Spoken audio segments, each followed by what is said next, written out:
Bom dia, Camila. Tudo bem? Né? Esperar o pessoal vir entrar aí, a gente já começa.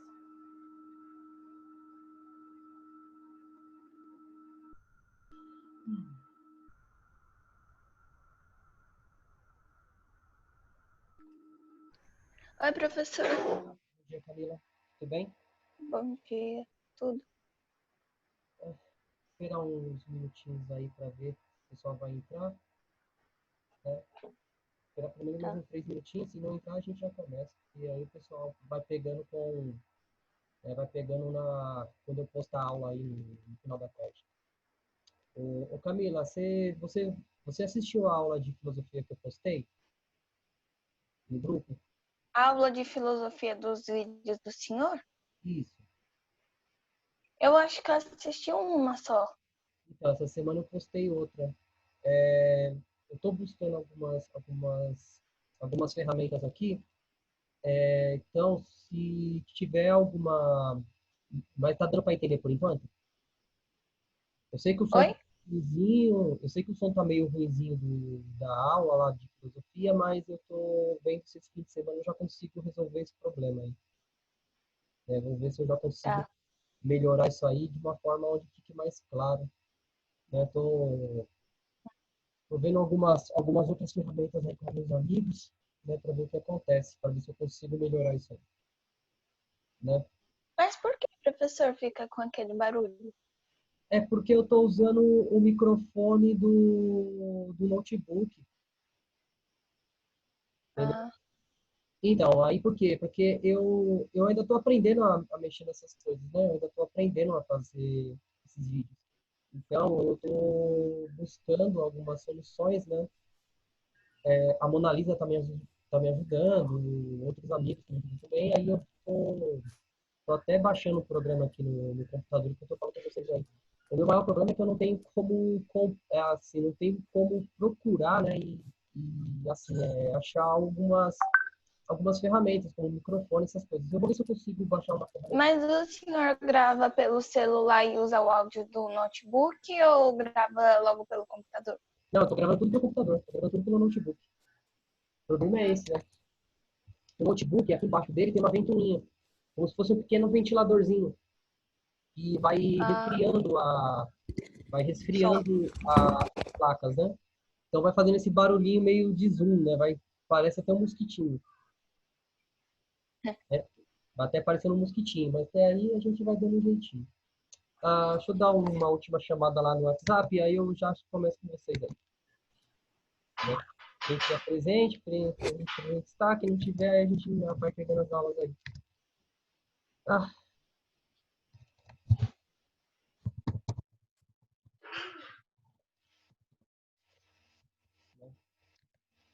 ah, então, meus caros amigos, Eu né? vou mandar o link aqui no grupo nosso, tá bom, professor? Eu mandei já, eu mandei de manhã, mas eu vou mandar de novo. Eu vou mandar de novo, fica mais fácil. Não, mas não é esse grupo. Esse grupo é dos professores. Eu tô falando no grupo que a gente tem entre alunos. Ah, tá, pode mandar sem problemas. Né? Então, Camilo, quando você mandar aí, eu vou começar a fazer uma introduçãozinha aqui, aí vocês vão prestar atenção. Tudo bem, Mari? Né? Então, gente, então, quando a gente Tudo, fala aqui, né, professor. que nós estamos falando de Brasil, né? Então, na aula passada a gente falou de Confidência Mineira, a gente falou de Confederação Baiana. Hoje nós vamos começar a falar aqui, né, da da Corte de Portugal, que foi obrigada a vir aqui para o Brasil. Então, então, quando a gente fala em história, nós temos que pensar de uma certa injustiça, né? Eu considero injustiça. Porque quando a gente fala em Dom João VI, que foi um dos reis portugueses mais interessantes de se estudar, né? Porque o Dom João, ele foi um dos poucos monarcas da Europa continental, né, da Europa continental, que teve a coragem de não seguir o bloqueio continental inglês. Né? Então, ele foi um dos poucos que teve coragem de negar o que o Napoleão Bonaparte queria, né? O que o Bonaparte ele pretendia. Né? Então, Napoleão Bonaparte ele pretendia barrar o comércio marítimo da, né, assim, do continente europeu. Era uma das primeiras nações industriais, né? Então, a Inglaterra, ela, né, ela é um sistema industrial. Então, a Inglaterra, como qualquer país, ela não produz tudo aquilo que precisa. Então, Professora, sua voz tá igual de robô. tá ruimzinho? Melhorou um pouquinho? Tá. Dá pra ouvir. É que a internet deve estar ruim hoje, né? Então, assim, se não ficar bom, depois eu gravo a aula e passo de novo para vocês aí. Então, assim, gente, então, a Inglaterra, ela como qualquer um outro país, ela, né, ela não produz tudo aquilo que precisa e, aquilo que ela precisa, aquilo que ela produz, ela vai comercializar com outros países. No caso, a Inglaterra era um país industrializado. Então, a Inglaterra ela precisava vender os seus produtos e comprar outros produtos que ela não tinha ou que ela não produzia. No caso, como nós estamos falando de uma ilha no norte da Europa, é uma ilha extremamente fria. Então, a Inglaterra ela não tinha como produzir uma quantidade satisfatória de alimento para que a sua população fosse alimentada. Tudo bem? Por que eu estou falando isso aí para vocês? Porque os únicos dois países que tiveram a coragem de não seguir o que a França pretendia foi Portugal e a Rússia. Portugal, né, com o Dom João VI, e o czar russo, ele também ele não vai cumprir o bloqueio continental, né, que o Napoleão Bonaparte ele queria impor. Tanto é que a Rússia foi invadida, foi uma das derrotas mais humilhantes, né, que o Napoleão Bonaparte teve, porque ele subestimou as forças russas, né?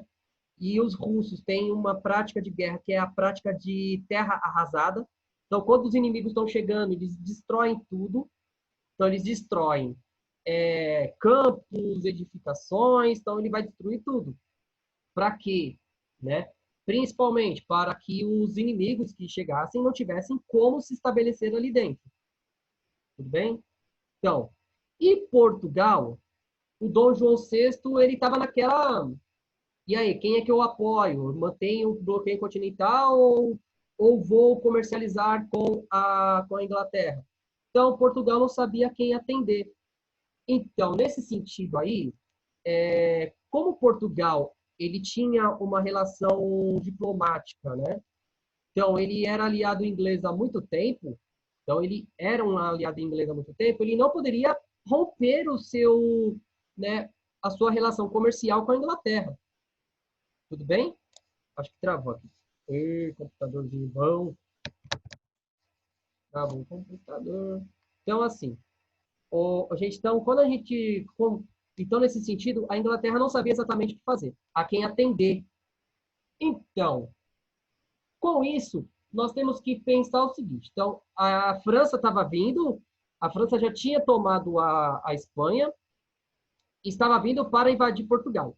Então, a única coisa que Portugal poderia fazer era enfrentar o Napoleão ou tchau a Europa. Né? Então, o que vai acontecer aí? O que nós chamamos de acordo insular. Né? Então, a Inglaterra ela vai financiar a vinda da família real aqui para o Brasil. Né? Então, o Dom João VI ele sai, né, com a corte. Ele vai reunir a corte, né? Então, todos os nobres, os ricos, vão pegar os barquinhos e vão vir para o Brasil. Né? Ele foge de Portugal, ele foge de uma possível invasão napoleônica. Né? Acho que isso a gente já viu naquela animaçãozinha que estava no documento, que eu acho que aquela animaçãozinha ela é bem legal porque ela conta realmente como a história foi. Porque tem outros filmes, outros documentários que fala sobre a fuga da família real, mas ela conta de uma forma um pouco cômica, né? O Dom João VI, ele é sempre retratado como um bolachão, aquele gordinho, né? Gordinho que adora comer, que fazia presepada e tudo mais. Tanto é que tem uma série da Globo, né? Uma minissérie da Globo que eu não recomendo para vocês, porque não é para a idade de vocês, mas assim, tem uma série da Globo chamada O Quinto dos Infernos, onde o Dom João VI ele era retratado da seguinte forma. Ele, no meio do discurso, ele tirava uma coxa de galinha do meio do paletó, então, tirava do casaco uma coxa de galinha e mordia, né? Então, acho que travou, não trava não. Ah, não trava não. Então, assim, o Dom João VI, ele vai, né, ele tem essa fama de ser um rei bolachão. E isso é algo muito errado, porque ele enfrentou o Napoleão Bonaparte. E ele foge para que o Napoleão Bonaparte não o retirasse do poder. Porque tem uma fala do Napoleão Bonaparte que é o seguinte, se o Dom João VI, né, se ele não cumprir aquilo que eu estou pedindo, né, então se ele não cumprir aquilo que eu estou pedindo, a Casa de Bragança, ele deixará de governar a Europa. Então ele deixará de governar um país na Europa que era Portugal. A Casa de Bragança, acho que vocês sabem muito bem que é a família real portuguesa. Gente, então assim, então no dia 25 de novembro de 1807, né? Então em 1807, a família real portuguesa vem toda para o Brasil, né? Então eles vão vir em peso, né? E não se sabe exatamente quantas pessoas vieram juntas. Tem pessoas que dizem que vieram 2.000, que vieram 10.000, tem pessoas que dizem que, sabe, o número exato não se sabe.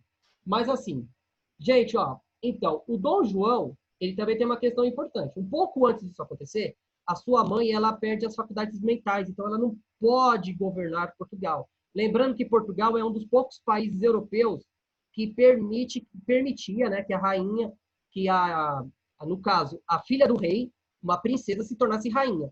Era uma das poucas coroas que permitisse isso, né? Tanto é que nós vamos ver quando Dom Pedro volta para Portugal, quem vai ficar como, assim, uma das táticas que o Dom Pedro queria usar era dar para a filha dele o trono de Portugal. Então, quem governaria Portugal seria a filha dele.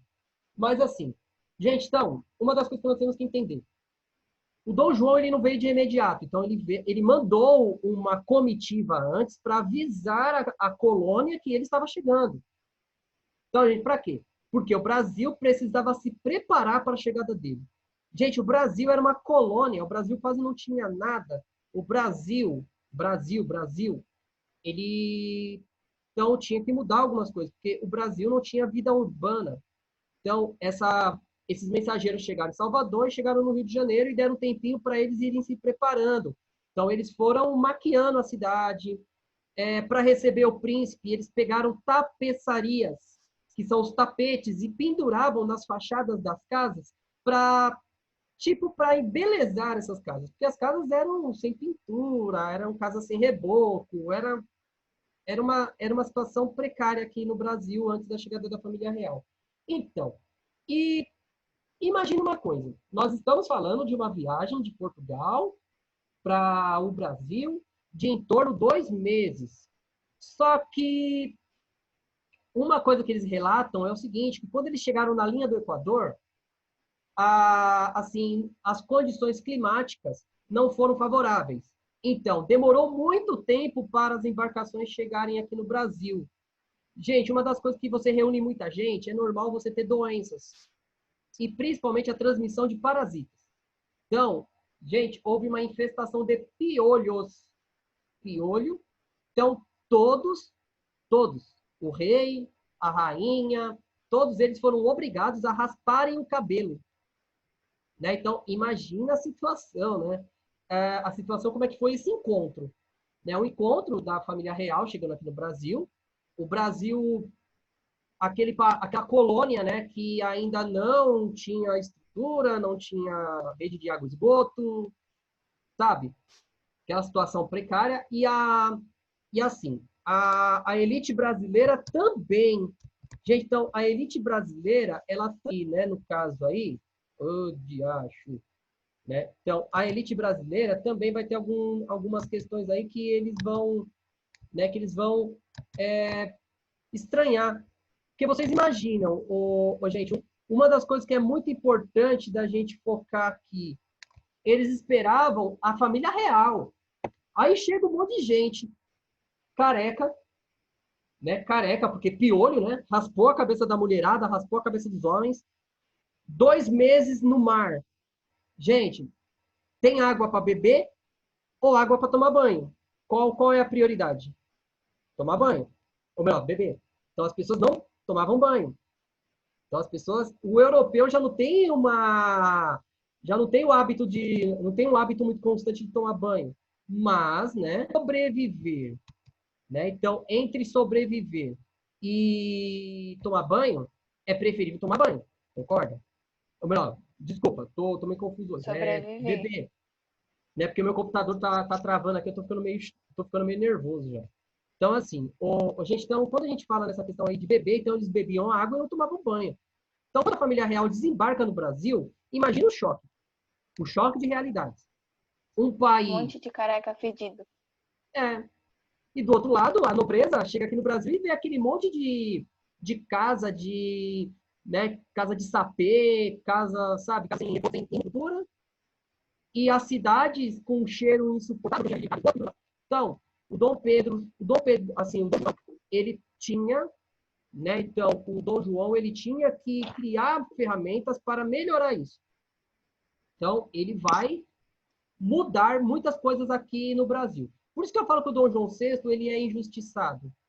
Gente, o Brasil é uma colônia. Os ricos brasileiros queriam tirar os recursos do Brasil e mandar para a Europa. Assim, a elite brasileira não estava preocupada com o desenvolvimento brasileiro. A elite brasileira queria enriquecer e voltar para a Europa. Nós sempre fomos uma colônia de exploração. Né? Acredito que em algum momento vocês viram isso, porque eu já falei isso, mas assim, acredito que o Ricardo também já falou, né? O Ricardo já falou um pouquinho sobre isso. Acredito que vocês já devem estar, eu vou usar o trocadilho, né? Careca de saber. Então, assim, gente, ó, primeira coisa que nós temos que entender aqui. Então, a gente vai falar aqui do período joanino, né? Que é o período quando o Dom João ficou aqui no Brasil, de 1808 a 1821. Tudo bem? Por que eu estou falando isso aí? Gente, é um período muito interessante na história do Brasil. E é um período que nós simplesmente não valorizamos. Por quê? A única coisa que a gente valoriza é o Dom Pedro levantando a espadinha e decretando independência ou morte. Acredito que isso para vocês já seja algo que já vem na cabeça de vocês. Mas se não fosse o Dom João VI, o Brasil iria se tornar independente um pouco mais para frente. Bem mais para frente. Fala o seguinte, o primeiro problema que o Dom João VI encontrou. Então, chegaram 2.000 pessoas no Rio de Janeiro, que eles pararam em Salvador, depois eles vieram para o Rio de Janeiro. Gente, primeira coisa que ele teve que fazer, alojar esse monte de gente. Alojar, né? Casas. Então, a primeira coisa que ele vai fazer é a desapropriação. Vai chegar no Rio de Janeiro e vai desapropriar casas para 2.000 pessoas. Gente, sabe, é algo grotesco, mas chegava a guarda real na porta da sua casa e pintava na porta uma sigla, né, chamada PE.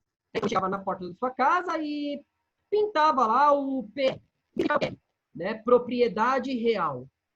Então, a partir da manhã, as pessoas tinham exatamente 24 horas para deixar a casa. Tudo bem? E o brasileiro, como gosta né, de tirar um sarrinho, né, então começava a falar propriedade real, não, né? Começava a chamar de propriedade roubada. Tudo bem? Então, o brasileiro sempre acha um jeitinho para tirar um sarro, mesmo das outras. A gente já está acostumado. Bem, gente, então, nós temos que levar em consideração isso. Então, uma das coisas também que eles fizeram que é importante a gente pensar. Essa nobreza, essa parte no Brasil, ele precisa de entretenimento. As cidades do Brasil não tinham nenhum tipo de recursos, nenhuma ferramenta de entretenimento. Ele vai criar um jardim botânico e ele vai criar a imprensa régia, jornal que vai contar aquilo que é interessante de ser contado. Gente, base. Eu conto a história a partir do meu ponto de vista. Se eu quero continuar no poder, eu vou contar a história aquilo que eu acho que vocês têm que saber. E não aquilo que realmente vocês devem saber. Entendeu? Né? Tanto é que eu falei para vocês aquela questão de se estudar a história. Os reis, eles se vangloriavam para dizer o seguinte, eu sou escolhido por Deus, então eu sou uma pessoa acima dos outros. Eu estou acima de todo mundo. Então, eu sou o cara. Os outros são os outros. Né? Então, tem essa questão importante. Segunda coisa também é que nós temos que entender.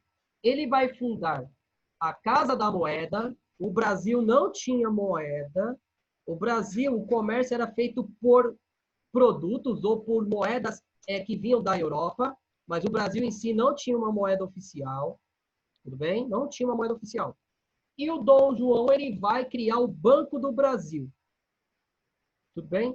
O Banco do Brasil que tem aqui na Intiguçu, aqui entre a ação, né, a ação Serapião e a Intiguçu ali, o Banco do Brasil foi fundado em 1808. Tá bom? Pra gente começar. Bem, aí o Dom João VI, ele vai ter algumas coisas também importantes. Primeiro, ele vai emancipar o Brasil a parte do Reino de Portugal. O Brasil deixa de ser colônia. Então, a partir desse momento, o Brasil se torna um Estado. Então, o Brasil não é mais colônia. Se o Brasil não é mais colônia, o Brasil pode comercializar com quem ele bem tratado, que ele chama de aliança de amizade. Ele vai assinar um aliado, assim, uma aliança de amizade. Então, os outros países podem comercializar com o Brasil. Então, no caso, o comerciante francês pode trazer os seus produtos, o comerciante inglês pode trazer os seus produtos e voltar para a Europa. Gente, uma das coisas que é importante que nós devemos pensar o Adam Smith vai falar sobre a lei da oferta e da procura. Então, os produtos básicos que eram produzidos aqui no Brasil, que eram de uso da população, vai ficar cada vez mais caro. Banana, açúcar, café, porque ela vai para os estrangeiros, que esses estrangeiros iriam pagar com moedas muito mais valorizadas do que a nossa, do que, né, vender para o produto para o mercado interno. Tudo bem? Então, o custo de vida do Brasil vai se elevar cada vez mais. Tudo bem, gente? Então, o Brasil vai ter essa questão aí que é importante da gente ressaltar, né? Então, o Dom João, ele vai abrir portos às nações amigas. No primeiro momento, acreditava que ia ser só a Inglaterra, mas não tem como controlar isso, né? Então, vai começar a vir todos os tipos de nações, todo tipo de pessoa para vir comprar e vender os produtos aqui no Brasil. Tudo bem, gente? Uma outra coisa importante aqui também, que o Dom João ele vai ser algo que eu considero, né, eu como historiador, eu considero que é algo que ele contribuiu muito para a história do Brasil. Ele vai incentivar as missões artísticas. Ele vai convocar, ele vai chamar intelectuais da Europa para estudar o nosso território. Então, vai vir para o Brasil botânicos, vai vir artistas, vai vir de tudo. Tanto é que a representação, assim, as representações mais importantes do nosso país foi realizada por um francês chamado Debré. O Debré vai vir no Brasil e ele vai começar a pintar o cotidiano do povo brasileiro. Então, como o povo brasileiro vivia, aquela coisa toda. Então, a maior parte das imagens que nós temos, né, aqui no livro didático sobre Brasil colônia e Brasil reinado, ele é do Debré, que é o francês. Tudo bem? Só que daí, uma das coisas que nós devemos levar em consideração, que mais ou menos por 1818, a mãe de Dom Pedro, a Dona Maria, ela falece. Né? Ela falece e o Dom João, ele é coroado como rei do reino português aqui no Brasil. Ele é coroado como rei português no exílio. Tudo bem? Então, ele é coroado aqui no Brasil. Então, gente, ó. Então, assim, o que ele teve aí, o que ele fez também, uma outra coisa importante que o Dom João, ele vai realizar em 1817, ou melhor, desculpa. Né? Então, uma das coisas que ele vai realizar que é muito importante, que vai começar em 1817 e termina em 1821, que é o seguinte, ele conquista o Uruguai, ele conquista o território que vai ganhar o nome de Cisplatina. Então, ele vai anexar a Cisplatina, então ele vai colocar a Cisplatina no território brasileiro. Então, o Rio Grande do Sul não é a última província do Brasil naquele momento. A última província é a Cisplatina. E hoje mesmo assim, a gente não... O Pedro ele vai perder a Cisplatina, mas isso é um spoiler das outras aulas. Então, gente, ó, algumas coisas importantes que também nós devemos levar em consideração. nós temos uma visão que o Brasil nunca houve movimentos de conflitos. É a Revolução Pernambucana, né? Essa revolução, ela tem um viés, ela tem uma motivação por conta dos custos de vida. Então, custo de vida era muito caro. Estava muito caro viver no Brasil. Muito caro, porque comprar comida era algo caro e, assim, aumento de imposto, entre outras coisas. Então, o governo vai aumentar imposto para que para que a coroa seja financiada aqui no Rio de Janeiro, aquela coisa toda. Então, vai aumentar imposto e a elite pernambucana vai voltar. Eu vou financiar o Rio de Janeiro, mas eu não vou ter nada em troca, né? Assim, então, nesse sentido, a província de Pernambuco vai se revoltar. Lembrando que Pernambuco é uma das províncias mais, o pernambucano, por si, ele é um cidadão aguerrido. O pernambucano é um dos cidadãos brasileiros que mais tem opinião. Eles lutaram várias vezes contra uma tirania do governo. Tudo bem? Então, Pernambuco tem essa característica aí. Uma outra coisa importante aí. Então, mais ou menos por volta de 1820, começa a ter uma pressão muito grande contra o Dom João VI. Porque o Dom João VI estava aqui, ele unificou os dois reinos, ele unificou Portugal e o Brasil, só que a Europa estava enfervescendo. A Europa estava no momento de muitas mudanças, o iluminismo estava tomando conta, e o Napoleão Bonaparte perdeu a guerra. Aí houve um congresso, né, entre os países vitoriosos, né, que é chamado de, né, no caso aí, que foi o Congresso de Viena. Tudo começa com o Congresso de Viena. O Congresso de Viena, ele vai ser representado por Portugal, não pelo rei. Gente, isso Portugal vai ser muito prejudicado. Porque pensa bem, a Inglaterra estava representada pelo seu rei, a França pelo seu governador, a Espanha pelo seu governador, a Áustria, todos os países com seus respectivos governantes. O Brasil não. O rei estava no Brasil. Assim, Portugal não, porque Portugal, o rei estava no Brasil. Então, isso vai fazer com que a elite portuguesa se revolte. E a elite portuguesa, que estava insatisfeita com a abertura dos portos com as nações amigas do Brasil, vai começar a pressionar o Dom João VI para voltar, né? E a elite portuguesa, ela pretendia limitar os poderes de Dom João.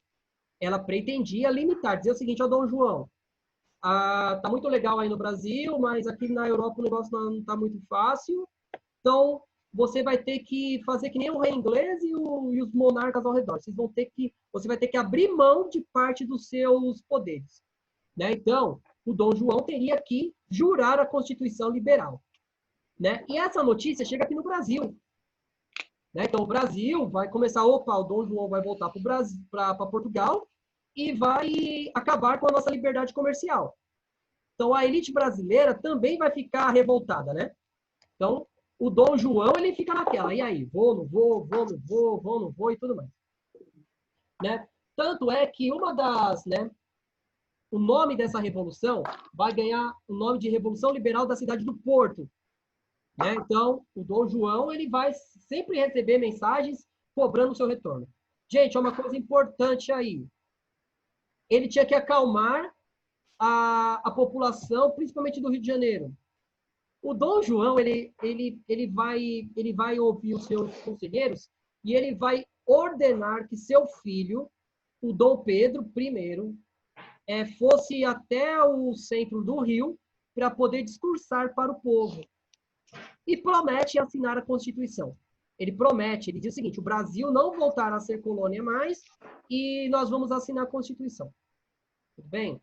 Só que isso vai se tornar insustentável, aquela coisa toda, a elite portuguesa pressionando, a elite brasileira pressionando, e aquela coisa toda que a gente já está cansado de saber. Gente, todo mundo quer ter razão. Então, nesse sentido, começa ali aquele debate. Aí, em 1821, sobre a ameaça de proclamação de uma república em Portugal, o Dom João, ele abandona o Brasil e volta para Portugal. Né? Então, ele abandona, ele deixa o Brasil e vai para Portugal. Gente, ó, qual a importância disso? Ele poderia muito bem pegar toda a corte e voltar para Portugal. Só que, se ele fosse embora, sem manter as pessoas no Brasil, no mínimo, satisfeitas, ele iria perder o Brasil. Isso é fato. O Brasil iria se tornar independente. Né? Então, independente de alguma forma. Isso é fato. Né? É fato isso. O Brasil iria se tornar independente. Então, o que ele vai fazer? Ele vai chegar para o seu filho, ele vai conversar com o Dom Pedro I. Alguns historiadores vão dizer que ele vai fazer um discurso para o filho dele, um discurso lindo, maravilhoso, aquela coisa toda, piriri, pororó. Só que, para a história, vai dizer o seguinte, que o Dom João vai chegar e vai falar para o Dom Pedro o seguinte: filho, tome a coroa para si, antes que qualquer aventureiro o faça. Então, ele diz o seguinte, que para o Dom Pedro, para o João VI, era muito melhor o Brasil ser independente sob a tutela, assim, o governo do Dom Pedro, do que de qualquer um outro. Por que isso, gente? O Dom João, ele não é burro. Aquela mania de brasileiro falar que o português é burro, mas burro é brasileiro. Porque, primeiro, qual é a intenção do Dom João? Manter o Brasil como aliado de Portugal. Era isso a intenção dele. Imagina, se o Brasil fosse governado por qualquer uma outra pessoa, o Brasil ele não teria essa, né, assim, esse controle. O Brasil ele não ajudaria Portugal. Tanto é que quando a gente for falar de Dom Pedro, o Dom Pedro ele vai ajudar e muito Portugal. Dom Pedro ele vai nomear os seus ministros. A maior parte deles eram portugueses, não eram brasileiros. Tanto é que diz o seguinte: o Brasil se tornou independente, mas o Brasil só mudou de gerência. O Brasil, como independente mesmo, é independente, mas, né? Assim, não mudou muita coisa para a população brasileira. Então, assim, gente, então nesse sentido, né? Então o Dom Pedro ele vai começar a ter problemas, né, nesse sentido, que nós vamos ver na próxima aula, que é o período da independência, que é o período que nós chamamos regência de Dom Pedro I, porque o Dom Pedro I ele vai ficar no Brasil, como seu pai ordenou, e ele vai se tornar o príncipe regente do Brasil, né? Gente, é só vocês assistirem um pouquinho aquela novelinha que está passando da Globo às 6 horas, que vocês vão ver mais ou menos isso que eu estou contando. Lógico, com um viés muito mais romântico, né? Porque Dom Pedro é o Castro, lá, até esqueci o nome do ator, mas ele é o príncipe, aquela coisa toda. O príncipe, ele tá ali pro bem do Brasil, gente. Interesses acima de tudo, como qualquer coisa. Bem, gente, alguma dúvida por enquanto? Dúvidas? Desculpa aí se travou um pouquinho aí o computador, as coisas hoje a internet não está ajudando muito. Então agradeço a vocês e a gente vai conversando mais, gente. Me procurem se tiver dúvidas. Se não conseguirem entregar no Google Class a atividade, me manda pelo WhatsApp mesmo. Tá bom? Tá bom, gente? Então agradeço a todos, muito obrigado e até a próxima aula. Tá bom? Obrigado. Bom dia para Tchau, professor. E boa Tchau, semana. professor. Bom dia. Tchau. Obrigado. Tchau.